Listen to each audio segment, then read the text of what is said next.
Straight leg raise पे करवाने के लिए आप एक्टिव करवा सकते हैं या पैसिव करवा सकते हैं। अगर मैं एक्टिव कहूँ पेशेंट को ये मेरा हाथ जहाँ तक है यहाँ तक ले जाए, पाँव को अगर ये लेते हैं तो अर्ली 30 डिग्री एक्टिवली जो करवाता है पेशेंट, वो किस चीज के लिए असेसमेंट है? ऐसे जॉइंट के लिए। एक्टिव की बात करूँ, पैसिव की नहीं। तो ऐसे जॉइंट को असेस करना हो तो आप एक्टिवली क्या करवाते हैं? 30 डिग्री तक। अगर पेनफुल हुआ तो must consider that there is something problem with the axial joint. अच्छा 30 डिग्री से अब ले लो यार है 45 डिग्री से 70 डिग्री तक, 45 से 70 डिग्री। अगर पेशेंट कंप्लेन करे मुझे दर्द हो रही है, यहाँ तक कोई दर्द नहीं, 45 के पास 70 में मुझे दर्द हो रही है, और दर्द हो रही है बैक पे हो रही है और रेडिएट कर रही है, you must consider there is something problem with the disc, lumbar की डिस्क का कोई इशू चल रहा है। 30 degree actively SL joint, 45 to 70 degree you must consider that there is something problem with the lumbar region और disc का कोई issue चल रहा है। 70 प्लस क्या इशू आ जाएगा? पेशेंट कहता है मुझे थाई पे पेन आ रही है, बैक साइड पे क्या आ रही है, फिर उसका क्या रीजन होगा? आप कहेंगे हैमस्ट्रिंग टाइटनेस। अगर आप उसको रूल आउट करना चाहें हैमस्ट्रिंग टाइटनेस की, देखिए कॉमन है कि 90 डिग्री तक जाता है, लेकिन नॉर्मल तमाम की 70 डिग्री तक जाता है, 90 तक जाते हुए उनको पेन होती है। अगर ये जिस तरह मैं लेके जाऊंगा इसको हो सकता है स्टार्ट मुझे पेन है, खिंचाव आ रहा है, और खिंचाव जो आ रहा है टीवी पे आ रहा है, अच्छा ये ऑपोजिट जा रहा है, लेकिन होता है हैम्स पे, क्योंकि हैम ऑपोजिट चल रहे हैं ना, टू जॉइंट मसल है, यहाँ पे क्या हो रहा है? एक्सटेंड हो रहा है, और वहां पे क्या हो रहा है? फ्लेक्स हो रहा है, यानी उसमें वर्किंग कर रहे हैं। अब होगा क्या? अरे हैमस्ट्रिंग का रोल जो आती है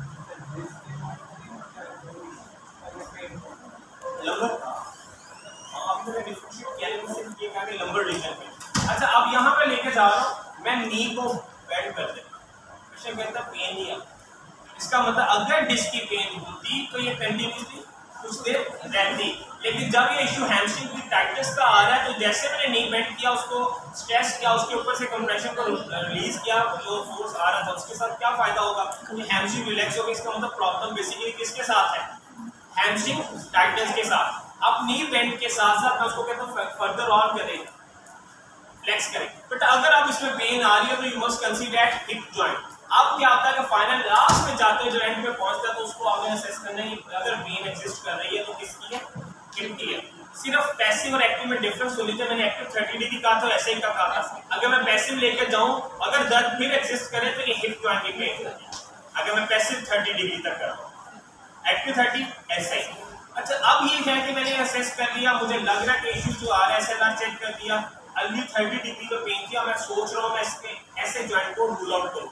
सबसे पहले मैं figure 4 FABER test, flexion abduction and external rotation and also known as the Patrick test. इसमें करते क्या? ऑपोजिट साइड के एंटीरियर स्पीनियल स्पाइन पे पैडिंग करते हैं, टॉवल रखो, कुशन रखो, नहीं जो पेशेंट का हैंड है यहाँ प्लेसमेंट की यहाँ हाथ रखती है, और उसके बाद डाउनवर्ड कंप्रेस किया और ask the patient have you felt any pain? Surrounding कौन सा रीजन होता है? एसआई का और हिप का। This is very sensitive test for the hip joint.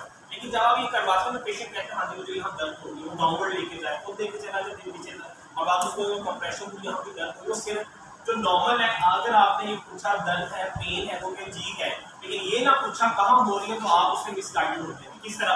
वैसे कह रहा हूँ कि पेन है, और पेन को क्या होगी? इनवायरल रीजन में पेन आ जाती है, स्ट्रेच हो रहा होता है, तो पेशेंट बाद कहता है कंफर्टेबल फील हो रहा है, मुझे यहाँ पर खिंचाव आ रहा है। अब मैं पूछूं पेन हो गई जी, मैं आगे चला जाऊँ, जब पूछते हैं पेन या खिंचाव में डिफरेंस कर लीजिएगा, यहाँ से खिंचाव आ रहा है, दर्द यहाँ नहीं हो रही, जो यूईटी होती है वह नहीं होगी, इसका मतलब ये टेस्ट पॉजिटिव नहीं है। लेकिन अगर उस रीजन में कहें ऐसे के रीजन में इनके सराउंडिंग में बात करें तो यू कैन कंसीडर दैट ये वाला जो टेस्ट है पॉजिटिव है। फेबर हो गया, उसके बाद आप टेस्ट परफॉर्म करते हैं thigh thrust test. Thigh test करवाने के लिए सबसे आइडियल क्या है? सेक्रम है, ऐसे जॉइंट इधर भी है, इधर भी है, राइट साइड में। सेक्रम के मिड पे जो सेक्रम रीजन बैठा वहां पे कुशन रखते हैं, ठीक है। अगर ये मैं यहाँ पे क्वेश्चन अज्यूम करता हूँ, क्वेश्चन रख के नहीं तो मैं उसकी लीवरेज लेगा, ये रख के ये पोजीशन में रख के मैंने वहाँ क्वेश्चन रखा हुआ है। जब मैंने क्वेश्चन रखा तो एक साइड क्या होगी? वो इधर से इजीली ऊपर लिफ्ट हो जाएगी, इमेजिन। अब मैं उसको जब नीचे की तरफ प्रेस करूंगा, मेरे पास मार्जिन होगा ऐसे जॉइंट पे क्या करने का? उसको प्रोवोकेटिव करने का, कंप्रेशन देने का, उसको थर्स्ट देने का। अगर वो पेनफुल हुआ, अब आपने डायरेक्शन अलोंग द थाई देनी। मैं ऐसे अपनी तरफ नहीं कर रहा, मैं एग्जैक्टली लेके क्या, अब मैं एग्जैक्ट थाई के पॉइंट लेके एग्जैक्ट थाई पे इसको क्या होगा? थर्स्ट होगा। अगर ये थर्स्ट देके पेशेंट कहते हैं हाँ जी पेनफुल है, और पेन की रीजन और रीजन कौन सा होगा? एस साइड, और ये थर्स्ट बेसिकली रीजन है। उसमें आप कंफर्म कर दो कि ये thigh thrust test is positive. बेटा अगर मैं राइट साइड का ऐसे जॉइंट देख रहा हूँ तो राइट साइड के ऐसे जॉइंट को स्पेयर करते हुए लेफ्ट कवर पूरा करना और मिड एरिया जो सेक्रम का वहां, क्योंकि मुझे ये वाला एरिया क्या चाहिए, सेपरेट चाहिए, ताकि उस पर मैं इजीली क्या कर सकूं, एक लिवरेज मिल जाता है ना ऊपर से। जी कुछ ही बोलो ऐसे जॉइंट में 2 to 18 डिग्री ऑफ फ्रीडम है। जब आगे तो मैं मूवमेंट ही करवा रहा हूँ, मतलब मैं आप समझ लो ये कोई जॉइंट है, तो जब तक मैं उस जॉइंट को करके मूवमेंट नहीं दूंगा तो मैं असेस कैसे करूंगा उसके सराउंडिंग के structures, sacrotuberous ligament and other ligaments, उसमें किसी का स्ट्रेन है, कोई प्रॉब्लम है, कैसे जॉइंट की, तो मैं जब तक उसको करता नहीं, अगर ज्यूम करो ये एक जॉइंट है, मैं उसको अगर जब तक स्ट्रेच नहीं देके देखूंगा तो मुझे पता नहीं चलेगा कि जॉइंट में पेनफुल है या नहीं। Thigh thrust test positive, FABER test positive, अगर 5 टेस्ट को गिनवाऊंगा ये 6 एसएलआर मिला के, तो 5 में से अगर 3 पॉजिटिव आ जाए you can label that patient he suffer from sacroiliac joint disorder, either it is sacroiliitis और सैक्रोइलियक। ठीक है, अब आपके थाई थ्रस्ट टेस्ट हो गया। अब मैं और टेस्ट आपको जो परफॉर्म करवाता हूँ, distraction test, which is very far away from the SL joint, लेकिन सीम्स डिफिकल्ट होता, क्या तरीका बताना चाहिए। इंटीरियर स्पीरियड विच पॉइंट पे हैंड रेस्ट पे, दोनों तरफ, मेरा राइट हैंड राइट पे, लेफ्ट के ऊपर, और मैं अपार्ट करूंगा इस तरह, ठीक है, स्ट्रेक्ट करूंगा। अब डिस्ट्रैक्ट करते ये पेनफुल होता है, अगर मैं पूछूंगा दर्द हो रही है तो सामने कहेगा दर्द हो रही है, लेकिन हो कहाँ रही है जहां सर आप हाथ रखे हो। ये पेन आपने बेसिकली पूछना है कि तो मैं जब डिस्ट्रैक्ट कर रहा हूँ तो बैक साइड पे पेन रिलीव हो रही है, पेन बढ़ रही है, ठीक हो गया। ये पोजीशन में आप उसको अप्लाई कर सकते हैं, इसमें प्रेशर ज्यादा नहीं दे रहा, लेकिन ये कि आप इसको परफॉर्म करें। और ये टेस्ट बहुत ज्यादा सेंसिटिव नहीं है क्योंकि रीजन बहुत दूर है, फॉर अवे और डिस्ट्रैक्शन प्रॉपर मिलती नहीं। अब मैं क्या करूँगा, प्रॉन में एक गैसलेंस रहता है, बैठा जवाब बाद में पूछूंगा।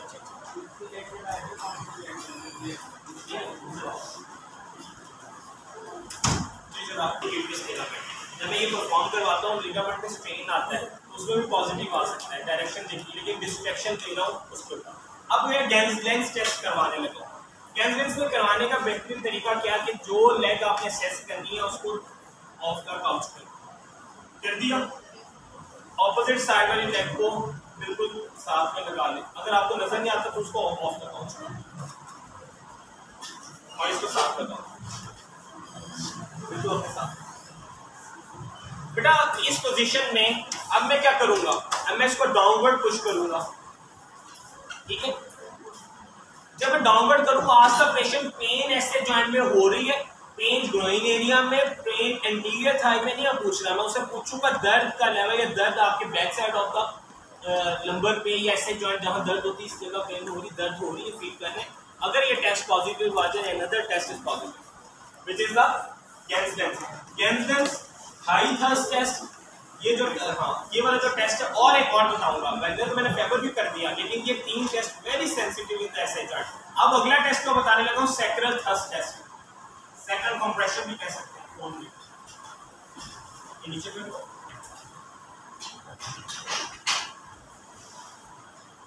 अब मैं क्या करूंगा, सैक्रल रीजन में हैंड प्लेसमेंट करने के बाद मैं उसको कंप्रेस कर रहा हूँ। जैसे मैं कंप्रेस करूंगा और आज का पेशेंट पेन, अब मैं बायलैटरल चेक कर रहा हूँ, यूनिलैटरल भी चेक कर सकते हैं, एक तरफ ऐसे को दूसरी तरफ ऐसे नहीं, तो बायलैटरल कंप्रेशन दे दो।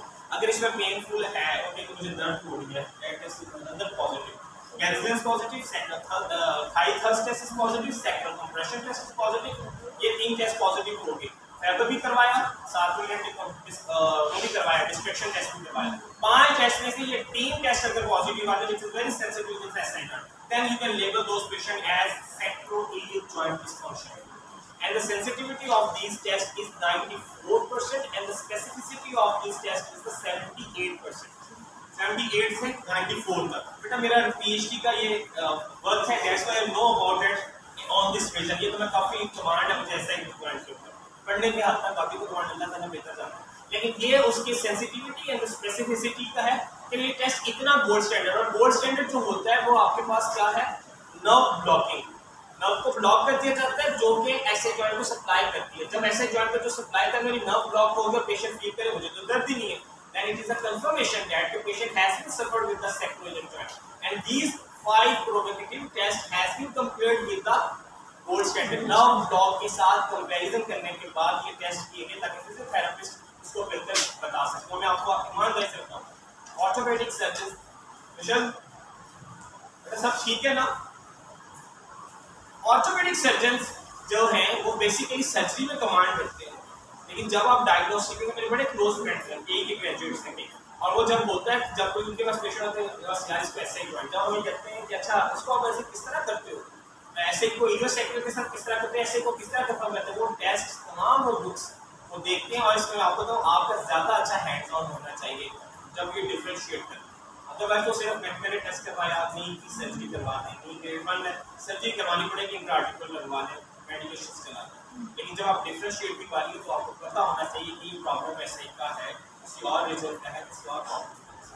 तो ऐसे जॉइंट की पेन की नी तक जा सकती है, दैट इज द जो पेन आती है ये उसका पैटर्न है ऐसे जॉइंट की दर्द का जाना। और दूसरा ये कि मैं जो एरिया बता रहा था फॉर्टेन एरिया, और ये this is the typical area जहां पेन रिलेटेड होती है ऐसे जॉइंट। और जो पेरिफॉर्मिस का होता है, अगर राइट साइडेड ऐसे जॉइंट इन्वॉल्व है, you must consider the opposite side of the piriformis edge. इसका राइट साइड कैसे है, ऑपोजिट साइड ऑफ पेरिफॉर्मिस को जरूर असेस करें, रोटेटरी मसल है। और प्रॉब्लम क्या आता है, अगर सेम साइड का भी आ सकते हैं ऐसे जॉइंट को, जो पेरिफॉर्मिस को से की पेन होती है, समटाइम्स पेशेंट प्रेजेंट होता है हमें कॉमन क्या हुआ, पेरिफॉर्मिस का इन्वॉल्वमेंट है, कोई और सिम्पटम्स टिपिकल दर्द आ रही है लेकिन वो बता रही है दर्द जाती पूरी। तो पेरिफॉर्मिस को असेस किया गया ग्रेटर प्रोटेक्टिव से S2 level and reciprocity. This is the triangle, and on this triangle you can easily palpate the piriformis. अब piriformis को palpate करने का आसान सा तरीका, उस एज क्या है, नी पे बाद में पेनफुल हो जाता है, नी को इतना बेंड नहीं करने देते, तो आपको पता हो मैंने नी को किस लेवल तक रखना जो पेन फ्री हो। First slogan is that always patient felt that कि वो पेन फ्री है। मैं हैंड प्लेसमेंट कर रहा हूँ पेरिफॉर्मिस के एरिया में, मैं कहूँगा पेशेंट को क्या कि अंदर की तरफ इस तरफ मेरी तरफ आपने लेग में करा दी, करो करो छोड़ दो,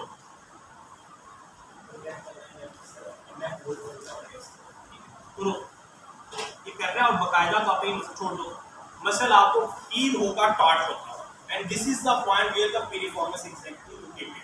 अब मैं जब करूंगा तो उसको मैं रिलीज करने के लिए मोर इजी फॉर मी, अगर मैं करना चाहूँ उसको रिलीज एच पे आना, this is a very good technique. Single handed आप उसको किस तरह रिलीज कर सकते हैं, पोजिशनल रिलीज टेक्निक मैं कर रहा हूँ। मैंने बेसिकली इस बेड में क्या कर लिया, लेग को रख लिया, मेरा स्टैंड पड़ा, मैं नीचे झुकूंगा नहीं, ये स्टैंड के साथ नी को बेंड करूंगा अपनी और उसके साथ करूंगा, ये पोजीशन रख ली। फिस्ट यूज कर सकते हैं, बॉल यूज कर सकते हैं, टूल है थेराप्रेस के नाम से आता है वो यूज कर सकते हैं, लेकिन ये डिपेंड करता है कि पेशेंट कितनी सीवियरिटी बर्दाश्त कर सकता है। और ये इतना पेनफुल होता है, पहले पता नहीं चलता, ये मास्क होता है मसल, दर्द नहीं फील करता, लेकिन जब आप इसको हाथ रोटेट करते हैं ये छिड़ जाता है और बाकी कहते हैं यही दर्द है, और ऐसी दर्द है ये डिफ्यूज पेन थी यहाँ तक जा रही थी, क्योंकि शेटिंग भी कंप्रेस हो सकता है। मैं प्लेसमेंट कर रहा हूँ पेरिफॉर्मिस के लेवल पे, और ask the patient to do a push, मेरे ना बाजू की तरफ ना आपने इस तरफ लेकर आनी है, क्लियर। और ये बेटा ये एंगल 60 डिग्री 75 डिग्री से नीचे लैटरल रोटेटर काम करता है, 70 डिग्री 5 से अबव पे ये मीडियल रोटेटर करता है। प्रेफरेबली ये काम इसका एक्सटर्नल रोटेटर है, एबडक्शन करना है, एक्सटर्नल रोटेटर में काम करना, और फ्लेक्शन में रोल प्ले इसका आता है पेरिफॉर्मिस। मैं यहाँ पे पोजीशन रख के आप इसे कहूँगा, कमांड दूंगा, पुश करें, चलो 1 2 3 4 5 6 7 8 9 10 एंड रिलैक्स, जैसे रिलैक्स करूँगा ऑपोजिट लेके जाऊँगा और रिलीज करूँगा। और इस पोजीशन में बहुत सीवियर पेन हो सकती है पेशेंट, अंडर नो पेन कहते हैं बहुत दर्द है, लेकिन just after the session you can apply the cryotherapy and other modalities. उसके बाद उनको बताएं कि हाफ एन आवर वेट, जब वो जुड़ेंगे घर अगले दिन सुबह जाएंगे तो पेन फ्री। और इसका बड़ा कॉमन साइन आता है पी साइन। पी साइन में होता क्या है, ये लेफ्ट है और मैं ये मेरे दोनों में चलने के अंदाज में लेफ्ट की तरफ रोटेट है, लेफ्ट लैटरली रोटेट है, in other word anatomical position किस तरफ रोटेट है, लैटरली। मैं इस पोजीशन में नॉर्मल हूँ, लेकिन अगर मैं ये पोजीशन में चलूंगा ये क्या है, लैटरल रोटेट। जिस तरह का पेरिफॉर्मिस टाइट होगा लेग लैटरली रोटेट हो जाएगी। जब मैं उसको मेंटेन करने की कोशिश करूंगा डॉक्टर को कहेंगे मुझे दर्द हो रही है। तो आपको ये पी साइन पॉजिटिव नजर आ जाना चाहिए। कैसे आता है, स्ट्रेट देखिएगा स्पाइन में, सामा को मैं एज अ पेशेंट प्रेजेंट करूं, नॉर्मल इसका स्ट्रक्चर है, लेटेगा पोज। जब अगर मैं इसे कहता हूं इसका लेफ्ट साइड इन्वॉल्व था बेटा, वो ये होगा, ये लेग नॉर्मल है लेकिन ये लेग एक्स्ट्रा laterally rotate कर दिया. This is the sign you can easily identify or check. Yes, this is the common sign for piriformis. Lateral rotate को उसमें आप कर लें. अगर प्रॉन में पेशेंट नहीं जा रहा, उसको रेस्पिरेटरी इशू है, बहुत भारी भरकम पेशेंट है, वो कहता है यार नहीं भारी, वो कहता है मुझे प्रॉब्लम है, I can't lay down prone lying position में नहीं लेट सकता, ये मेरा प्रॉब्लम है. फिर आप उसको क्या करेंगे, साइड लाइन. और साइड लाइन का तरीका आपको बताऊं. पेशेंट की बेली आपकी फिंगर टिप्स से कितनी दूर होनी चाहिए, आपकी फिंगर टिप्स के साथ टच करें उसका बेली और होल यूनिट आए पूरा. ये नहीं कि वो आगे लीन बैक पर इस तरह लीन फॉरवर्ड होता है, ये नहीं है. पूरा यूनिट के तौर पे ये आ रहे हैं, टच कर रहे हैं. ठीक है, मैंने एज पे रखा, इसके साथ ये टच किया. This is the ideal position. कितना दूर मेरे पास पेशेंट है और पेशेंट की परफेक्टली जो एक्सपर्ट प्रैक्टिस है आप यहाँ एक पिलो प्लेस कर सकते हैं, करना चाहिए. ठीक हो गया. उस पोजीशन का मेरे लिए बहुत इजी है इसको एक्सेस में आना या उसको परफॉर्म करना. अगर मैं इतनी दूर करूंगा तो मेरी खुद की बैक पेन स्टार्ट हो जाएगी. And then you can ask the patient क्या करें, नी को बेंड करो. नी बेंड नहीं करने से पहले आपके पास प्रीवियस हिस्ट्री होनी चाहिए कि कितना बेंड करने की इजाजत देता है. मेरे पास रिसेंटली पेशेंट जो आ रहे थे वो इससे ज्यादा मुझे बेंड नहीं करने दे रहे थे, दर्द बढ़ती, तो मुझे मॉडिफाई करना पड़ा था. आप इसको मैक्सिमम बेंड कर सकते हैं जहां तक वो जा सके. ये position and then lock. Lock का मतलब ये होगा मैंने अदर थाई पे उसकी एंकर रखा और यहाँ से अपने थाई के साथ उसको क्या करते हैं, लॉक करते हैं. अब एग्जैक्ट वो पोजीशन आपके पास मिल जाएगी जो एरिया है ट्रायंगल का पीरिफॉर्मिस का. And then please olecranon process place नहीं करना, आपने ये ट्रायंगल प्लेस करनी है. अगर ओलेक्ट्रॉन प्रोसेस तो आप पेशेंट को पेशेंट बना रहे हो, ट्रीट नहीं कर रहे, ये डिफरेंस ये फील करेगा. यहाँ ये पेनफुल है और ये पेनफुल नहीं, ये डिफरेंस. ये पोजीशन नहीं, ये पोजीशन. इस पोजीशन के साथ वॉल कर सकते हो, नहीं तो हैंड के साथ रिलीज कर सकते हैं. जैसे रिलीज एक सिंगल सेशन करोगे उसकी डायरेक्शन में ट्रांसवर्सली एंड लॉन्गिट्यूडनली हार्डली 3 आप करो. उसके बाद आप पेशेंट को मूवमेंट करें, आपको वाज़ेह फर्क नजर आएगा. उसके बाद आप सेल्फ स्ट्रेचिंग दे सकते हैं ऑपोजिट शोल्डर की तरफ. ये वाली एक्सरसाइज करवाओ. पीरिफॉर्मिस की रिलीज हार्डली नेक्स्ट डे आएगी, कॉर्स सेशन रिक्वायर्ड होगा, उसको रिलीज करो. पेशेंट आपका पेन फ्री हो जाएगा. तो शेटिंग की नर्व कंप्रेस अगर पीरिफॉर्मिस की वजह से वॉक कर सकते हैं. अगला मेरा इंपॉर्टेंट आप लोगों से बताने का मकसद, नी में पेन आ रही है, हमने सब सराउंडिंग स्ट्रक्चर्स को देख लिया, पीएफपीएस हिप एब्डक्टस का देख लिया, एसए को देख लिया. मुझे कंसर्न है कि एसए जॉइंट को मैं देख रहा हूँ, लेकिन एसए जॉइंट को कहते हैं ट्रीट करने से पहले L5S1 के सीक्वेंस को कभी रूल आउट नहीं करना. First of all whenever you would like to treat the sacroiliac joint you have to treat L5S1. L5S1 में क्या होता है, sometimes patient presented with the lock of the facet joint. आज मुझे सेकंड लेक्चर दे रहे हैं ना आप लोग. L5S1 रीजन को आपने जरूर असेस करना. अब मेरा आपसे आप कहेंगे सर L5S1 तो किस तरह पता चलेगा, वैसे तो आपके लिए मसला कोई नहीं है ढूंढना उसको. एक ट्रेस से लाइन ड्रॉ करेंगे एग्जैक्ट L4 L5. अगर आपको फिर नहीं पता चल रहा है कौन, मैं आपको बता दूं. मैंने ड्रॉ की ये लाइन, मुझे लगा ये L4 L5, उसके ऊपर L3 को अज्यूम कर रहा हूं. आज द पेशेंट डू अ कफ करो. L3 Maggi David Maggi reference book L3 पे जैसे ही आपका कफ होती है सबसे ज्यादा कंप्रेशन किस पॉइंट पे आता है, किस वर्टिब्रा पे, L3 पे. L3 वाला वर्टिब्रा L4 की निस्बत ज्यादा आपको पोस्टीरियरली फील होगा.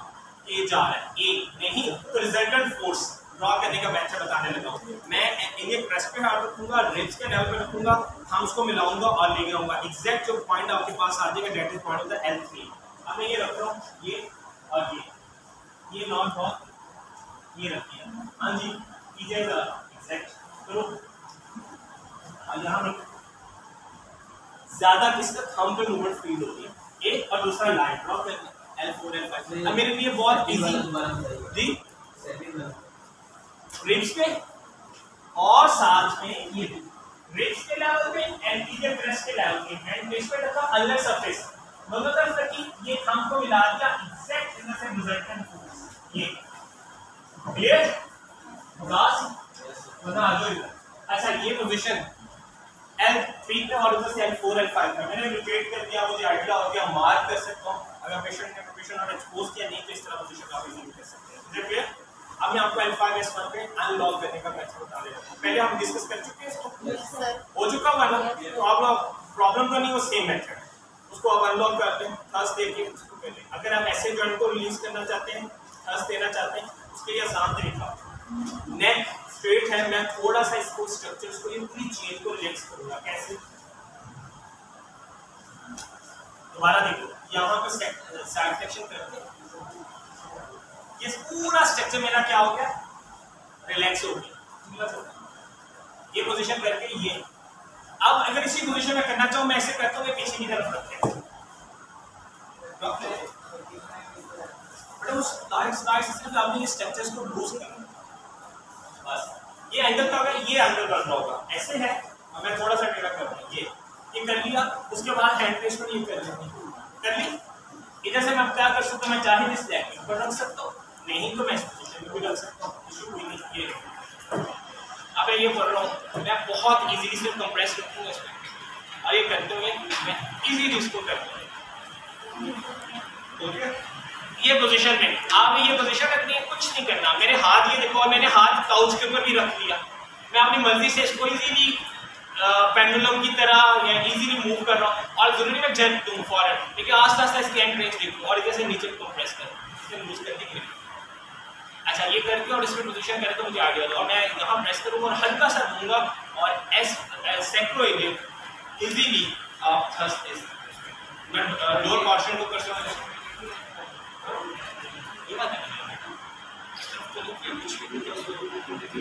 इधर पूरा निचोड़ा है बॉडी को, रोटेट किया ये।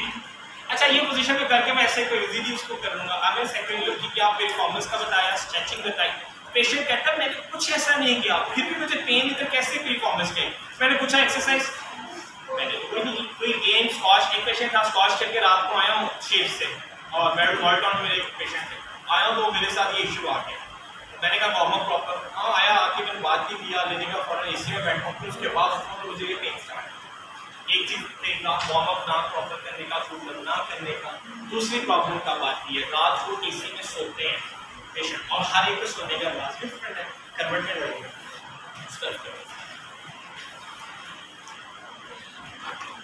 पास बिलो नहीं रखना, ये कॉन्स्टेंटली फ्लेक्शन में मेरा हिप है, hip flexion, adduction, and then ये कौन सी मूवमेंट है, इंटरनल रोटेशन, फिर flexion, adduction and internal rotation. Continuously मैं इसमें रख के सो रहा हूँ। अगर ये थोड़ी सी पोजीशन बजाय यहाँ पर होती है, फिर मोर इजी, कोई आपने रखा होता कुशन, कोई पिलो, लेकिन अगर ये पोजीशन डाउनवर्ड जा रहा है, कॉन्स्टेंटली अब मैं स्ट्रेच पे रख रहा हूँ, और वो स्ट्रेच पे अगर मैं कहीं ओवर स्ट्रेच करके आऊँ तो कंटिन्यूस सुबह उठूँगा तो हो सकता है ये वाला जो इसका बाजू नीचे आते हैं, स्लीपर स्ट्रेच, बच्चा को लेटा हो बाजू पे, उसका सिचुएशन कोई इस तरह का सिचुएशन, तो ये कॉमन है। इसका very common reason sometimes patient presented with the piriformis just because of this posture and lying posture और स्लीपिंग पैटर्न। तो उस सूरत में भी एक बाजू आपको पेशेंट पेरिफॉर्मिस के साथ आ सकता है। अच्छा जनाब, अब स्ट्रक्चर्स में देखा जाए, एंटीरियर थाई की पेन की बात हो रही थी, इलियोसॉस का होना प्रॉब्लम है और रेक्टस फेमस, ठीक है। इनके लिए जो सेंसिटिव टेस्ट हम करवाते हैं, अगर आपको याद हो, रेक्टस फेमस के स्ट्रेच के लिए और एलिस टेस्ट है इसके लिए, आप उसमें कर देंगे। अगर प्रोन में आ जाएंगे, फेमरल नर्व की stretching, nerve mobilization, nerve flossing इस पोजीशन में हो सकती है, और एलिस टेस्ट इलियोसॉस को रूल आउट कर सकते हैं। इलियोसॉस बेसिकली करता है क्या, हिप फ्लेक्शन। अगर एक्स्ट्रा ऑर्डिनरी और टाइट हो जाए, patient can lie down in this position, अगर वो सही तरह सो ही नहीं सकेगा, वरना उसका पोस्चर क्या होगा, डेफिनेटली हिप पे फ्लेक्शन कॉन्ट्रैक्चर बन गया तो वो प्रॉपर स्ट्रेट ऑनलाइन में नहीं लेटेगा, वो वाला जो हिप का रीजन होगा उसका वो प्रॉपर्ली क्या होगा, लिफ्टेड होगा, और यही प्रॉब्लम आएगा तो उसके प्रॉपर नहीं लेटा जा रहा।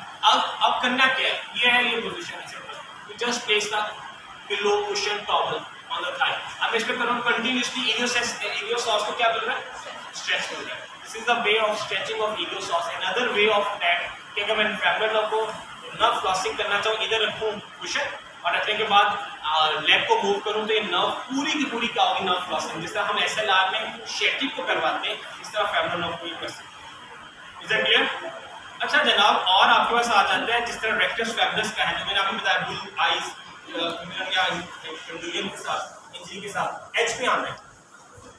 इधर इधर इधर इधर इधर देखो, लॉन्ग सिटिंग इस तरह थोड़ा सा ये पोजीशन में एच पे आना है, और ये पोजीशन का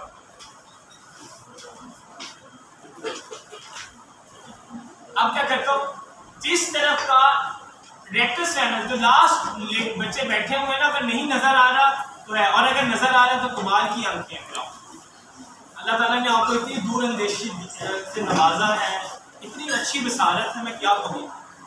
नजर नहीं को बसारत ही कहूँगा, क्योंकि नजर तो कुछ ही नहीं आ रहा। यहाँ से पोजीशन में देखा तो रेक्टस लेवल्स की टाइटनेस होगा क्या, जिस तरफ की टाइटनेस होगी इस तरफ को, जिस तरफ की टाइटनेस होगी वो पूरा लिंक अभी तो नीचे है ना, लेकिन जिस तरफ की टाइटनेस होगी वो पूरा थाई की तरफ उठ जाएगा ऊपर की तरफ। Then you can easily say that side is involved and rectus fibrous is tight.